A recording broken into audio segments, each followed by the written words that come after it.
हूं पीयूष श्रीवास्तव और आप देख रहे हैं India mart emerging business forum season 2 और आज हम हैं द पिंक सिटी यानी जयपुर में बात कर रहे हैं कि इंटरनेट कितना आज के दिन में अहमियत रखता है देश के एसएमई सेक्टर के लिए, किस तरह से बिजनेस को नई ऊंचाइयों पर पहुंचाने के लिए आप तमाम इंटरनेट टूल्स का इस्तेमाल कर सकते हैं। ये सबसे पहला सवाल मैं करना चाहूंगा प्रोफेसर जोशी से। सर, बात जब इंटरनेट की होती है, ऑनलाइन मार्केटिंग की होती है, तो कितना इंपॉर्टेंट है आज के दिन में एसएमई सेक्टर के लिए खासतौर से ऑनलाइन मार्केटिंग? सबसे पहला, अगर आपको अपनी चीज बाजार में बेचनी है, अगर मैं मार्केटिंग पे स्पेशली फोकस करूं, तो सबसे पहले कि कस्टमर को आपके बारे में पता होना चाहिए कि आप हैं कौन। क्योंकि आप जयपुर में हैं या जोधपुर में हैं या भीलवाड़ा में हैं, तो आपके बारे में तो कोई जानता नहीं है। तो उसको जानकारी का पहला तरीका तो ये होता है कि आप सबको चिट्ठियां लिखते या फिर बहुत अखबार में बड़ा बड़ा विज्ञापन देते। तो आप राजस्थान पत्रिका में विज्ञापन दोगे तो न्यूयॉर्क में तो कोई देखेगा नहीं। तो only way to make your presence being felt across the world is use of the internet channel. चिराग, अगर ऑनलाइन मार्केटिंग की तरफ पहला स्टेप लेना हो तो क्या होगा? देखिए, सबसे पहला स्टेप ऑनलाइन मार्केटिंग का है कि आपको एक ऑनलाइन स्टोर फ्रंट बनाना पड़ेगा। जैसे आपकी फिजिकल वर्ल्ड में दुकान है, वैसे एक आपको ऑनलाइन वर्ल्ड में दुकान बनानी पड़ेगी। वहां जरूरी नहीं है कि आपको वहां कुछ बेचना पड़े, कि बेचना चाहें, लेकिन आपका एक नाम पता होना चाहिए आपका। तो उसके भी कई तरीके हैं। इंडिया मार्ट भी ऐसी आपको सर्विसेज देता है। हमारे कैटलॉग्स हैं, वेबसाइट्स हैं। इंडिया मार्ट के बियॉन्ड भी आप ऐसी वेबसाइट्स बना सकते हैं। फर्स्ट स्टेप आपका एक प्रेजेंस होना जरूरी है इंटरनेट पे। वो प्रेजेंस एक बार बने, फिर उसके बाद फिर आप उस प्रेजेंस को आप लोगों को लेके आएंगे। इंटरनेट आपको अलाउ करता है कि आप एक फोकस्ड मैनर में सिर्फ अपने जो आपके मतलब के लोग हैं, सिर्फ उन तक आप अपनी बात पहुंचा सकें। तो उससे क्या होता है कि जो आपकी जो आप पैसा खर्चा करते हैं इंटरनेट पे विज्ञापन देने को, वो आपका ज्यादा यूजफुल हो जाता है।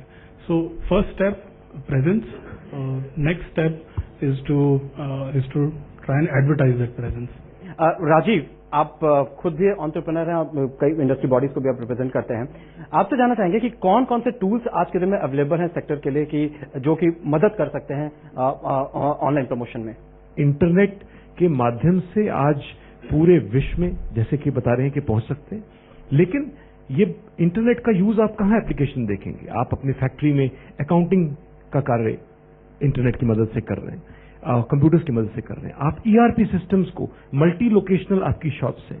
आज बार कोडिंग का कार्य हम इसी माध्यम से कर रहे हैं। आज जिंदगी का आज बिजनेस का हर एक पहलू आप एक ईमेल कर रहे हैं, किसी क्लाइंट को ईमेल के माध्यम से कर रहे हैं। चलिए एक इंडस्ट्री वॉच लेते हैं। राजीव साहब, अगर खासतौर से स्पेशली अगर हम बात करें जेम्स एंड ज्वेलरी सेक्टर के लिए, कितना यूजफुल आप लोगों के लिए अब तक ऑनलाइन मार्केटिंग हुई है और किस तरह से आपको आने वाले समय में इसका और इस्तेमाल लगता है? उसके बाद हम किस तरह से इसका इस्तेमाल किया जा सकता है उसमें बात करेंगे, लेकिन अब तक आपको क्या लगा, इसका क्या क्या फायदा मिला है? इंटरनेट के माध्यम से जो जब चाहे वो सूचना प्राप्त कर सकता। अब जहां तक जेम एंड ज्वेलरी सेक्टर का सवाल है, तो हमारे भारत में तो अभी ये नया है, आने लगा है, लेकिन बहुत जल्दी कैच कर रहा है। जितनी भी कंपनीज जो इंटरनेट के जरिए मार्केटिंग कर रही है, उनकी प्रोग्रेस काफी अच्छी देखी गई है। तो इट्स अ गुड टूल और ये आगे पीछे बहुत ही तेजी से इसका प्रचलन होने वाला है। निर्मल साहब, आप ज्वेलर्स एसोसिएशन को रिप्रेजेंट करते हैं। आपके एसोसिएशन लेवल पे अब तक कितनी अवेयरनेस फैलाई गई है और किस किस तरीके के टूल्स आपने अपने एसोसिएशन के लोगों को अब तक अवेलेबल कराए हैं, उनको किस तरह से आपने अवेयर किया है इंटरनेट मार्केटिंग के लिए? अपने नेट मार्केटिंग के थ्रू हमारा ज्वेलर एसोसिएशन के मेंबर्स हैं, वो करीब करीब सभी मेंबर्स उसको यूज कर रहे हैं। तो नेट मार्केटिंग से मार्केटिंग के अंदर काफी बड़ा बदलाव आ रहा है।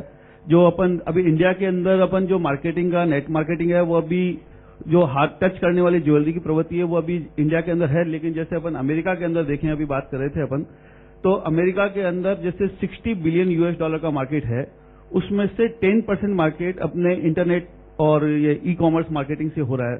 10% मार्केट में $6 बिलियन का बिजनेस अमेरिका के अंदर नेट मार्केटिंग से हो रहा है। उसी तरह ज्वेलर एसोसिएशन के मेंबर्स हमारे बहुत सतर्क है और जो भी अपने जयपुर वाले पूरे दुनिया के अंदर फैले हुए हैं और नेट मार्केटिंग के द्वारा ही सारे ऑर्डर्स, जो भी ऑर्डर्स होते हैं साइट के ऊपर ऑर्डर्स लेके सारे उसको फुलफिल करते हैं और काफी एक्टिव है हमारी टीम इसके अंदर। जी लक्ष्मण, एक क्विक रिएक्शन आपसे भी जानना चाहेंगे। चूंकि बीएसई एसएमई पे अपने आप को लिस्ट कराने भर से ही सिर्फ कुछ नहीं, उसके प्रमोशन की भी उतनी ही जरूरत है। आपको लगता है कि internet can be very useful tool? आजकल जो लिस्टिंग कंपनीज जो भी होती है, इनका पूरा बैकग्राउंड और इनका जो भी जितने भी कंपनी का डॉक्यूमेंटेशन जो आईपीओ के लिए होता है, ये पूरा ऑनलाइन होता है। तो इनका डीआरएच भी सेबी के वेबसाइट पे अवेलेबल रहेगी, बीएसई एसएमई के वेबसाइट पे अवेलेबल रहेगी, बीएसई की वेबसाइट पे अवेलेबल रहेगी, और फ्यूचर कॉम्प्लायंसेस भी पूरा अभी एक्सबीआरएल बेस्ड प्लेटफॉर्म बना रहा है, जिसमें एनुअल रिपोर्ट्स हो, हाफ ईयरली रिपोर्ट्स हो, पूरा ऑनलाइन अवेलेबल रहेगी। तो that itself will give lot of Credence. एक बार लिस्टेड कंपनी रहेगी, वर्ल्ड वाइड कहीं पर भी B2B या B2C संभाल के अगर बिजनेस करना चाहते हैं, क्लाइंट को सेटिस्फेक्शन, उनको बैकग्राउंड का सेटिस्फाई करनी है, तो लिस्टिंग से बढ़िया सेटिस्फाई करने वाली और कोई नहीं होती। प्रोफेसर जोशी, अक्सर कहा जाता है कि इंटरनेट जितना यूजफुल है उतना ही ज्यादा कभी कभी खतरनाक भी हो जाता है। क्या आप इसके नेगेटिव साइड से भी इत्तेफाक रखते हैं? मार्केटिंग, इंटरनेट पे मार्केटिंग एक सेक्टर स्पेसिफिक भी होती है। जैसे अगर आपको आज कोई प्रोडक्ट मार्केट करना, सबसे ज्यादा जो हम करते हैं हिंदुस्तान के अंदर, वो अगर आपको कहीं पे रेलवे की या एयरलाइन की बुकिंग करनी है तो आप इंटरनेट से कर लीजिए, पीपुल डोंट माइंड। बट जैसा कि जैन साहब ने अभी बताया कि ज्वेलरी एक ऐसा प्रोडक्ट है, उसको कस्टमर अपने हाथ से देखना चाहता है, उसको फील करना चाहता है, उसको हम एक्सपीरियंशियल इफेक्ट मार्केटिंग के अंदर कहते हैं, वो एक अत्यंत जरूरी है कि वो इंटरनेट के हार्म वाली बात है। बट अगर इसमें आप कस्टमर को बेचने की बात करें किसी प्रोडक्ट को, तो अभी जैसे 3-4 क्लस्टर्स हमारे यहाँ हैं, तो हर क्लस्टर के अंदर जैसे टूरिज्म में अगर एक फॉरेन बेस्ड कस्टमर यहाँ होटल बुक करना चाहेगा तो he will go by internet, उसमें उसको प्रॉब्लम नहीं है। बट अगर कस्टमर ज्वेलरी खरीदना चाहेगा तो he will be hesitant with the internet unless he is very assured of the brand that you are selling to him. ये एक इसमें इंपॉर्टेंट बात है। अच्छा, इंटरनेट से एक और चीज है, इस इफेक्ट को हम डिसइंटरमीडिएशन कहते हैं, क्योंकि अभी अगर कस्टमर कोई प्रोडक्ट खरीदता है, ज्वेलरी हो या हैंडीक्राफ्ट हो, तो आप किसी रिटेल स्टोर के थ्रू खरीदते हैं या कोई आपका बायर होलसेलर के या किसी स्टॉकिस्ट के थ्रू खरीदता है, तो उस आदमी पे उसको फेस होता है तो उसके थ्रू खरीदता है। नाउ इंटरनेट का प्रोसेस ये है कि हम उसको डिफंक्ट कर दें, आपको बीच में होलसेलर या स्टॉकिस्ट नहीं चाहिए, कस्टमर सीधा आपसे खरीद सके। कस्टमर सीधा आपसे तब खरीदेगा जब कस्टमर को आप पे भरोसा हो। तो कस्टमर को भरोसा होने के लिए या तो कोई B2B ऐसा पोर्टल हो, जो आजकल हिंदुस्तान में बहुत सारे पोर्टल हो, कहते हैं भाई कि अगर प्रोडक्ट अच्छा नहीं है तो 30 दिन में मनी बैक गारंटी।